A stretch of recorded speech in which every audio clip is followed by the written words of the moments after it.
എല്ലാവർക്കും നമസ്കാരം. ടൊവിനോ തോമസ് നായകനായി ലാൽ ജൂനിയറിന്റെ സംവിധാനത്തിൽ പുറത്തു വന്ന നടികർ കണ്ടു. എന്റെ അഭിപ്രായം പറയാം. അപ്പോ ഇന്ന് വൈകുന്നേരം 6 മണിക്കുള്ള ഷോയ്ക്കാണ് പോയത്. ട്രെയിലർ കണ്ട് കുറച്ച് ഇംപ്രഷൻ തോന്നിയാണ് പോയത്. കാണണമെന്ന് തോന്നി, എന്തെങ്കിലും കാണും, ലാൽ ജൂനിയറിന്റെ ഡയറക്ഷനിൽ എന്തെങ്കിലും കാണുമെന്ന് കരുതി പോയതാണ്. സിനിമ കണ്ടു. എനിക്ക് പേഴ്സണലി എങ്ങനെ ഫീൽ ചെയ്തു എന്ന് പറയാം.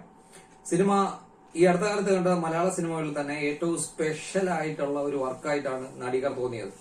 നടികർ സ്പെഷ്യൽ എങ്ങനെയായി എന്ന് ചോദിച്ചാൽ എന്താ പറയാ, എന്റെ മേക്കിംഗ് സ്റ്റൈലാണ്. അത് ഇപ്പം ഭയങ്കര ക്യാമറ വർക്ക് അങ്ങനെയുള്ള ഒരു പ്രത്യേകത എന്തോ, അത് കണ്ടാൽ മാത്രമേ മനസ്സിലാവൂ. തിയേറ്ററിൽ തന്നെ കാണണം. ഒരു പ്രത്യേക തരം വർക്കാണ്. ഒരു സാധാരണ മലയാള സിനിമയുടെ ഒരു ലെവലിനും അപ്പുറം കുറച്ച് സ്റ്റൈലിഷ് ആയിട്ട് ഒരു ന്യൂജൻ സ്റ്റൈലിൽ ചെയ്തെടുത്ത. എന്നാൽ സിനിമയുടെ പ്രത്യേകത എന്ന് വെച്ചാൽ സിനിമ ബഹളമില്ലാത്തൊരു സിനിമയാണ്. വളരെ സൈലന്റ് ആണ് സിനിമ. അതിനൊരു പ്രധാന കാരണം അതിന്റെ ബാക്ക്ഗ്രൗണ്ട് മ്യൂസിക്, അത് മാത്രമല്ല സൗണ്ട് മിക്സിംഗ് ആണ്. ഈ സിനിമയുടെ സൗണ്ട് മിക്സിംഗിന്റെ ഒരു പ്രത്യേകത, ഞാനിപ്പോ ടെക്നിക്കൽ കാര്യങ്ങളാണ് പറയുന്നത്. സൗണ്ട് മിക്സിന്റെ ഒരു പ്രത്യേകത, സ്ക്രീനിൽ മാത്രമേ വോക്കൽ സൗണ്ട് കേൾക്കുന്നത്, ആളുകളുടെ സംസാരം കേൾക്കുന്നത് സ്ക്രീനിലാണെങ്കിൽ സദാസമയവും BGM ബാക്ക്ഗ്രൗണ്ട് മ്യൂസിക് കേൾക്കുന്നത് സറൗണ്ട് സ്പീക്കേഴ്സിലായിരിക്കും. ആ സംസാരത്തിനിടയിൽ മിക്സ് ആയിട്ട് ബാക്ക്ഗ്രൗണ്ട് സൗണ്ട് വരത്തില്ല. രണ്ടും രണ്ടായിട്ട് നമുക്ക് ഫീൽ ചെയ്യും. നമ്മളെപ്പോഴും ഇരിക്കുന്ന ആ ലോകത്ത് ചുറ്റും നമ്മളെ സറൗണ്ട് സ്പീക്കേഴ്സിൽ മൊത്തം ലൈറ്റ് ആയിട്ട് BGM ഇങ്ങനെ പ്ലേ ആയിക്കൊണ്ടിരിക്കും. ആവശ്യത്തിന് വരുന്ന സമയത്ത് BGM പ്ലേ ആവുന്നത് സറൗണ്ട് സ്പീക്കേഴ്സിലും വോക്കൽ വരുന്നത് നമ്മുടെ സ്ക്രീനിലുമാണ്. അത് ഒരു വല്ലാത്തൊരു എക്സ്പീരിയൻസ് ആയിരുന്നു. അത് ചില BGM ഒക്കെ ചെയ്തിരിക്കുന്നത് കലക്ക സാധനമാണ്. ഇവിടെ ആരെങ്കിലും എന്തെങ്കിലുമൊക്കെ ചെയ്തു വെച്ചാൽ BGM തകർത്തു പൊളിച്ചു എന്നൊക്കെ പറയാറുണ്ട്. ശരിക്കുള്ള പ്രോപ്പർ BGM മിക്സ് കറക്റ്റ് ഈ പടത്തിൽ പോയി കാണാം. ചില സ്ഥലത്തൊക്കെ എക്സ്ട്രാ ഓർഡിനറി ആയിട്ട് ചെയ്തിട്ടുണ്ട്. പിന്നെ ക്യാമറ വർക്കും സ്പെഷ്യലാണ്. അത് പറഞ്ഞിട്ട് അതിന്റെ കാര്യമില്ല. ഒരു ഇൻഡോർ ഷോട്ട് എടുത്താൽ പോലും ഒരു പ്രത്യേക സ്റ്റൈലിലാണ് ക്യാമറ ഡീൽ ചെയ്തിരിക്കുന്നത്. ഒരു പ്രത്യേക സ്റ്റൈലിലാണ് BGM ചെയ്തിരിക്കുന്നത്, സൗണ്ട് മിക്സ് ചെയ്തിരിക്കുന്നത്, സീനുകൾ കട്ട് ചെയ്തിരിക്കുന്നത്.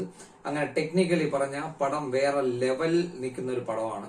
എന്നാൽ പടം ഒരു ബഹളമുള്ള പടമാണോ? ഒരിക്കലും അല്ല. പടം നല്ല സൈലന്റ് ആയിട്ട് മൂവ് ചെയ്യുന്ന ഒരു പടമാണ്. അത് പടത്തിന്റെ ഒരു കോമൺ ഫീച്ചർ.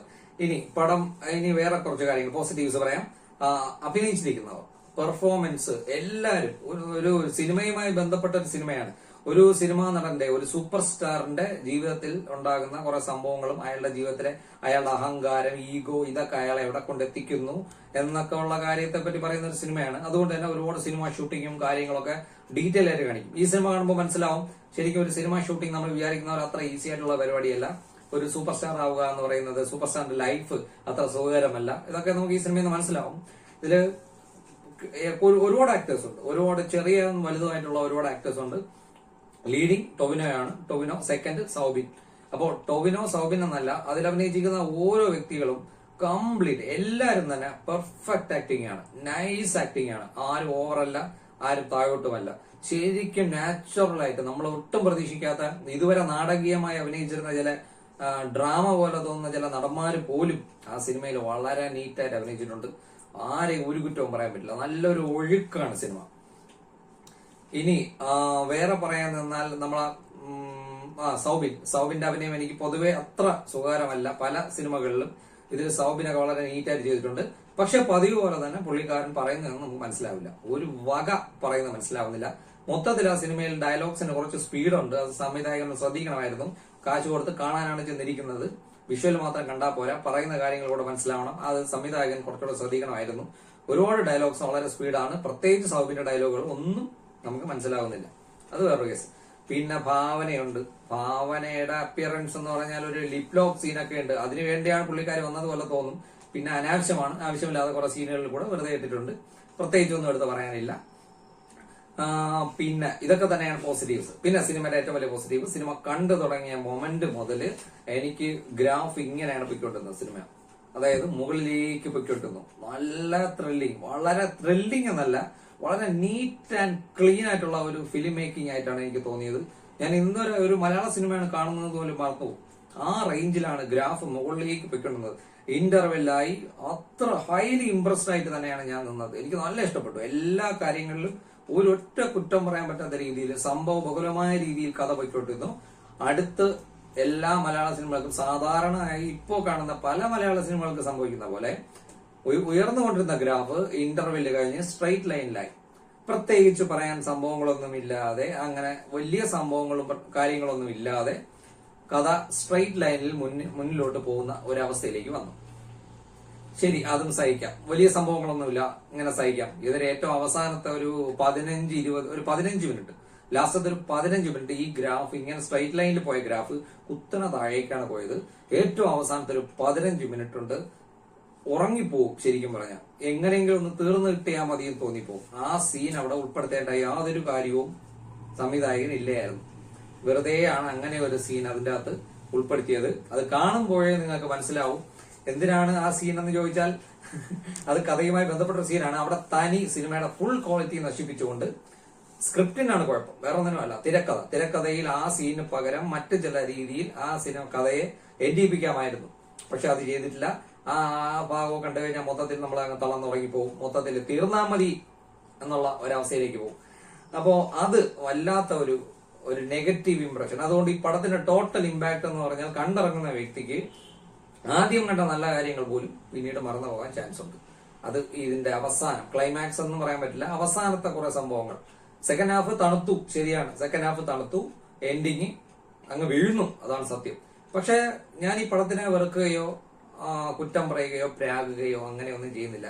എനിക്ക് പടത്തിനോട് വെറുപ്പില്ല. കാരണം ഈ അവസാനത്തെ സീന് സ്ക്രിപ്റ്റിൽ അത് എന്തായാലും അതിനെ അവസാന നിമിഷം വരെ ഈ സംവിധായകൻ വളരെ നീറ്റായിട്ട് തന്നെയാണ് എടുത്തു വെച്ചിരിക്കുന്നത്.